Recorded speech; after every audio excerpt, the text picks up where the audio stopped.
In 1941, America made a promise. Not quietly, not in the fine print of a document that nobody read, out loud, formally, with the full authority of the United States military and the personal word of one of the most famous generals in American history. The promise was simple: fight with us. And when this war is over, everything we give our own soldiers we will give you. 250,000 Filipinos said yes. They fought in Bataan. They fought in Corregidor. They survived the death march, or they did not. They ran guerrilla operations in the jungle for 3 years behind Japanese lines with no supply chain, no air support, and no certainty that the America they were fighting for was ever coming back. They fought at Leyte. They fought at Manila. They died in numbers that the history books that are not Philippine history books have never fully counted. They fought. They won. The war ended. And then in 1946, the United States Congress passed the Rescission Act. And with one law made 250,000 promises disappear. Stay with me, because this story is not just about a broken promise. It is about what a broken promise looks like when the person who breaks it has the power to rewrite the record of the promise ever having been made. And it is about the men who spent the rest of their lives carrying the weight of a service that their government decided did not count. Drop a comment right now. Tell me, have you ever had someone in authority break a promise they made to you and then act like the promise never existed? Because what happened to the Filipino veterans of World War II is the most consequential version of that experience in the history of the relationship between the Philippines and the United States. I want to hear from you while we tell their story. To understand the Rescission Act, you need to understand what came before it. In 1941, President Franklin Roosevelt federalized the Philippine Commonwealth Army. He brought it under the command of the United States Armed Forces in the Far East under General Douglas MacArthur. This was not a partnership arrangement. This was a direct incorporation of Filipino soldiers into the United States military command structure. They wore the same uniforms. They fought under the same flag. They followed the same chain of command. They were by every operational definition American soldiers fighting America's war in the Pacific. MacArthur made the promise personal. He told Filipino soldiers and their commanders directly that their service would be recognized, that they would receive the same veterans' benefits as American soldiers, the same pensions, the same medical care, the same recognition of what they had given. These were not informal assurances. They were the stated policy of the United States military command in the Pacific Theater. Filipino soldiers believed them because the men who made them wore the uniform of the most powerful military on earth and had given their word. So they fought. Bataan fell in April 1942. 76,000 American and Filipino soldiers surrendered to the Japanese. What followed was the Bataan Death March. 65 miles. Brutal heat. No water. No food. Systematic violence against prisoners of war that killed thousands before they reached the prison camps. The Americans who died on that march are in the history books. The Filipinos who died on that march outnumbered them significantly and occupy a much smaller space in the same books. Hit subscribe right now, because this channel is building a library of stories that the standard history curriculum consistently leaves out. The names, the numbers, the promises, the betrayals.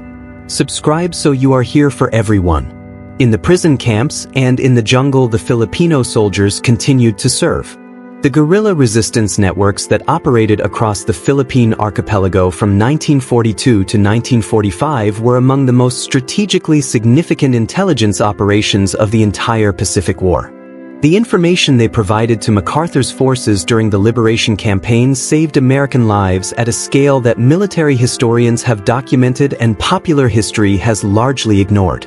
They were fighting for the promise, for the benefits, for the recognition, for the America that had incorporated them into its military and given its word that service meant something. The war ended in 1945.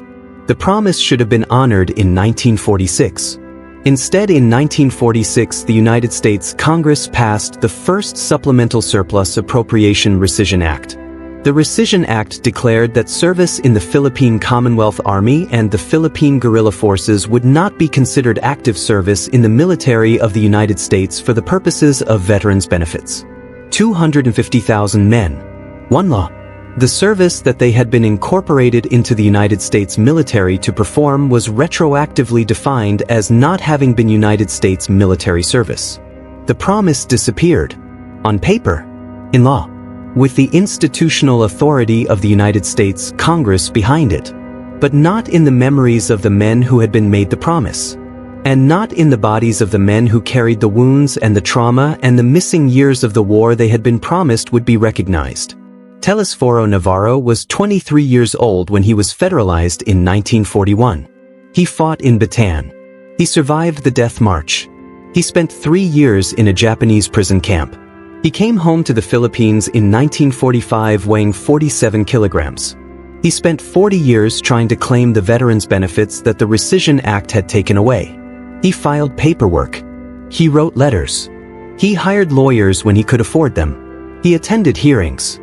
He made the case that he had been promised something and that the promise had been broken. He died in 1998 still waiting. His story is not exceptional.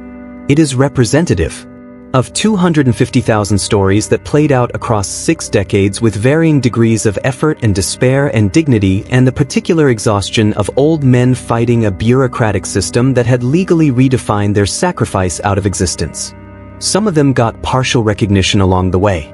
A one-time payment in 2009 from the Filipino Veterans Equity Compensation Fund gave surviving veterans a payment of $15,000 for American citizens and $9,000 for non-citizens. For 63 years of waiting. For a war that took years of their lives. For wounds that never fully healed. For a promise that the most powerful nation on earth had made and broken and spent decades denying it had made. The payment came too late for most of them. By 2009, the majority of the 250,000 were already gone. Of those who remained, many were in their 80s and 90s. Men who had spent the best decades of their lives fighting a bureaucratic system instead of living the lives that their service should have earned them. Now here is the part of this story that I need you to sit with. The Rescission Act was not an accident. It was not an oversight. It was a financial decision. The calculation made in 1946 was that honoring the benefits promised to 250,000 Filipino veterans would cost the United States Treasury an amount that Congress was not willing to appropriate for people who were not American citizens and who were now living in a country that was about to become independent anyway. The promise had been made when Filipino soldiers were needed. The promise was broken when they were no longer needed and when the cost of keeping it became inconvenient. That is not a complicated story morally. It is a story about power, about who gets to define what a promise means, about what happens when the institution that made the promise also controls the legal apparatus that can redefine whether the promise was ever binding. The Filipino veterans had no equivalent power. They had their service records. They had the testimony of the men who had fought beside them. They had the memory of the promises that were made. They had their dignity. They kept their dignity for the rest of their lives. Through the filing of paperwork that went nowhere. Through the writing of letters that were not answered. Through the attendance at hearings where they told their stories to people who had the power to do something and did not. The dignity of the Filipino veterans of World War II is the most consistent thing in this story. More consistent than the American promise. More consistent than the American law. More consistent than any institution that had the power to give them what they were owed and chose not to. They showed up. For the war. For the hearings. For the decades of bureaucratic process.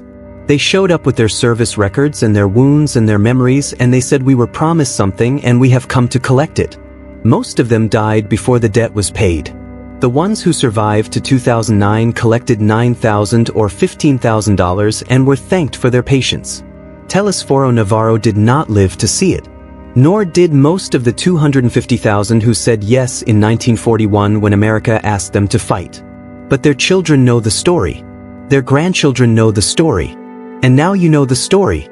Subscribe, hit the like button, and share this with someone who thinks the relationship between the Philippines and the United States is only a story of alliance and friendship. Because alliance and friendship are real. And this story is also real. And the full relationship between two nations requires knowing both. 250,000 Filipino soldiers said yes in 1941. They deserved better than what 1946 gave them. Remember their names. Even the ones history forgot to record. We are just getting started.